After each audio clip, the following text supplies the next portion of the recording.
was a member of the group for many years, served on California Lutheran College. I always, at one point I said, we say, welcome, welcome from the high tower. We tell people to come, but the front door is closed. Doesn't make sense. And we're not aware we're doing that. So let's stop and think of what we are saying and what we are doing. Are they in sync with each other? And I really take my hat off to the African Americans, and I feel very badly for the Native Americans. They really got it tough. They really got it tough, and I salute the African Americans for what they've done to really free all of us to what we are today. Without their suffering and without their efforts and without their knowledge, sharing their love for the Lord, pushing themselves, we wouldn't be where we are, all of us. And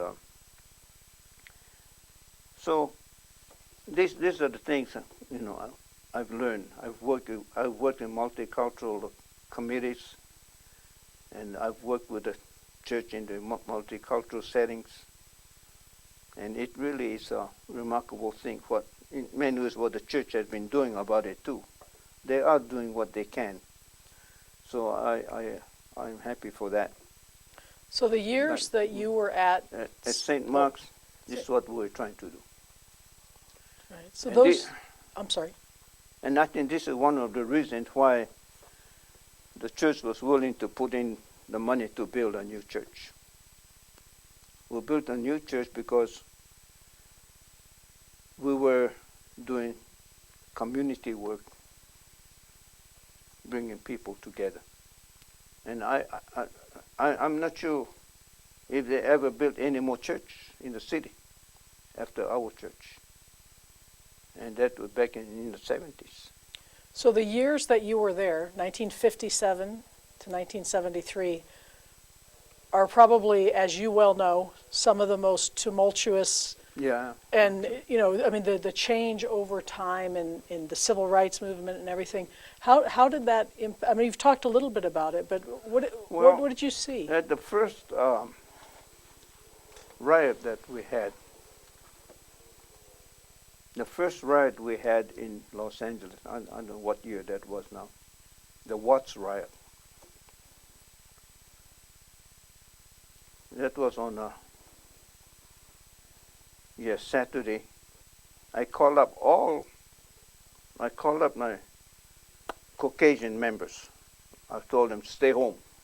Don't come to church. Too dangerous. Because, we had guards all over the place. The National Guards were out. How close were you to Watts, your church? Not very far. The USC is not far. They came through all past us. And but they didn't touch our church. In our neighborhood, it wasn't all that bad in our neighborhood, but still, it was close enough. So I did call them all up to say, don't come to church. So all had was the non-Caucasian members in church that Sunday. Because we had to be careful. That's how it impacted us. But we try to do what we can for members, and the Church Federation of Los Angeles had a lot of programs for the minority groups. And I know that one of the programs was to tickets to Dodger games. So we got tickets to take our kids. And then we got tickets they gave us tickets to go to some plays, children's plays. So we did a few things with them. And then one year they came out, they got hold of some African American dolls. And they asked if I'd like to have some. I said, "Oh, okay." But I wasn't sure if the African Americans would like to have an African American doll. But then I got them, and to my amazement, and I was glad for it, they took them right away. They needed that. They needed something a doll that would look like them, instead of, usually it's Barbie dolls and all that kind. The white dolls with blonde hair. But this time, they loved it. It went real fast. So that taught me something about, people have deep pride in themselves, and they want to be identified, and we all do, and they whatever way they can, they want to. But yet, the African Americans were very open in their minds to accept others too. So it was good. So when people were coming back from camp, a lot of times in oral histories they'll say, the hardest part for us is when we left. We had nowhere to go back to. And I know maybe by the late 50s things are turning around, but do you think that there were special spiritual needs that people had when they left these camps? Oh, I think so. In what way? They had spiritual needs, and they had social needs. Many of our churches grew soon after they started to come back, because prejudice was still around in Los Angeles. And so the churches were the places where they were able to meet. In fact, another thing was, during the evacuation, the churches were very important. They were depositories to save some of the goods, to keep the goods together. And that's where I understand the Buddhist church close to us had some black person help them keep the place safe. And they were very glad for that. And so people did come together, they did help. And some of the churches were did save the things that the people needed, but they were the spiritual backbone for the people going to camp and in camp. And here, many of our Caucasian ministers were also very helpful in that they took some supplies to the people in camp that, the people they knew from their parish. They took supplies to them, and they took care of some of the things. And they had many help. And so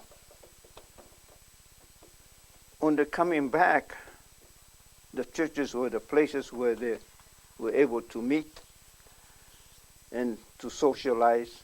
So the churches grew very well. But we were not, at that point, we were still not there. We haven't even gotten started yet. We didn't get started till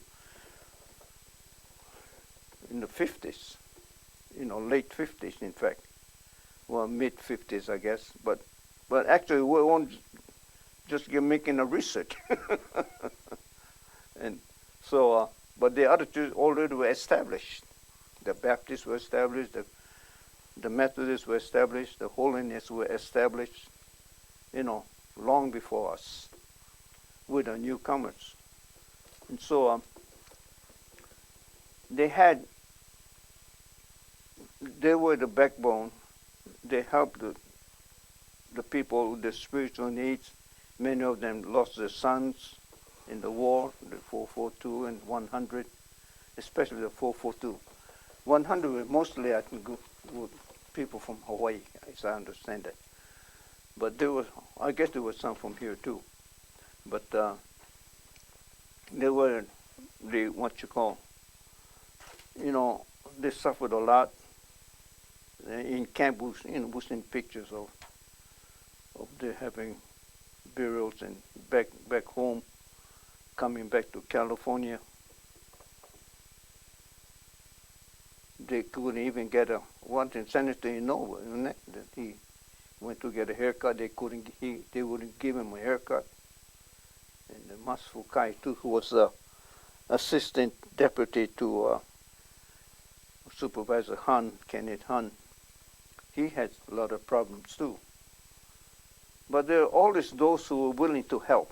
We cannot forget them. We don't want to only talk about the people who were doing the negative part, but there were many people who were helping the people out. And these are the ones we need to also make mention of, because they were also part of the backbone of the returnees. So coming back, you know, some of them had hostels. They had buildings to house the returnees, and they helped them find employment. Some in the churches did that, but they also provided the social outlet for them, while many places did not. And here again, we have to say the East says coming back, and the gardeners were the people, many of the young people who had college education couldn't find jobs, so they became gardeners. Well, the prejudice outside pushed them together, not the whole community, including the churches. The Nissan ministers had a great association going. And then what the East says, and the gardeners did this too, but the East says especially got together with the East says, few families together, and they began to form what they call the Tanomoshi. Tanomoshi is where they have a system where they lend money because they cannot get money from the bank. So now this is how they help each other. And the gardeners formed an association so they can get money to buy the equipment. So this is how they operate, and this is how they got on their feet.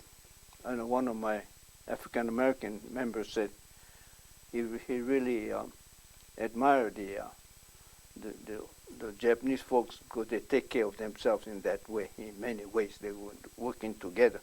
They were watching.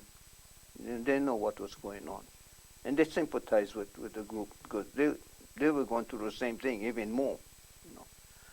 And so that's the big difference. And the nieces did things together too. The third generation spread out. The sense of community is not the same as the first generation, second generation. So even we have a difficult time trying to get them together. They're so independent, and you know. So we really don't know how it's going to go, but the churches are changing quite a bit. So I know that they're not Lutheran, but did you know Father Hugh Lavery or Reverend Herbert Nicholson? Yeah, I met Mr. Nicholson. I met him. Can you tell us a little what you know about him? Not very much, actually. He's a very fine gentleman. And he started something called to send what he's called the goat man. The goat man because he got goats to send to Japan. I don't, was it for the milk or whatever it was for? He sent goats to Japan. And then during the war, he used to take carloads of supplies to the people at Manzanar. Well, I guess it was Manzanar, you know. So he did a lot for the Japanese. He's a Quaker. And the Quakers did a lot for the Japanese now. They're the ones that opened up quite a bit the educational things. They were behind that quite a bit. I don't know if they're the backbone of it all, but they really worked to get them out of camp and to go to school. And I met a Quaker man. He was a speaker at our college, and I was the religious affairs chairman. I got elected to that post. And I got to meet him when he was a speaker. And he offered me a chance to go to school, a Quaker school out there in Pennsylvania, you know. Almost took him up on it. So I know that you were ordained in 1955. I think, didn't you have another life change in 1955? Some other big thing that happened in your life? Oh, gee whiz. Do I have to go through that? She's gonna burn me afterwards. I'd let her talk about it. Okay, could you just tell me your wife's name? Let me see what her name was. Kikuno. We call her Kiku. Well, I can tell you this much. That that summer at the boarding house, the lady in charge of was a member of that church, the Holiness Church. She kept telling me, bugging me, go to the young people's meeting. Every Friday night they have a meeting over there, you know, Bible class. Well, so one Friday night I said, oh, I'll go check in, sit in on them. So I went. But when I went, no one was there yet. It was early. It was a hot summer night. The windows were closed. And so I was in there, and she was there too. And she said, oh, it's hot in here, so she wanted to open the window. It was kind of hard, so I offered to help her. So I thought, but later on I thought, this was your plan, wasn't it? The oldest trick in the world. Helpless young thing, you know. But I really fell for her very much that. So next morning I went back to the church. I saw the pastor. I said, I want her address. I got her address, and I went around in a bike now.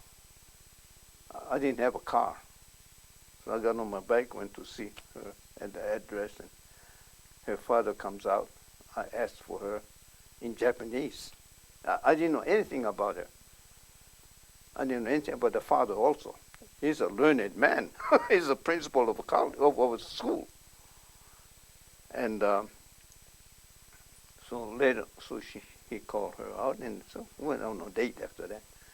But that was the beginning.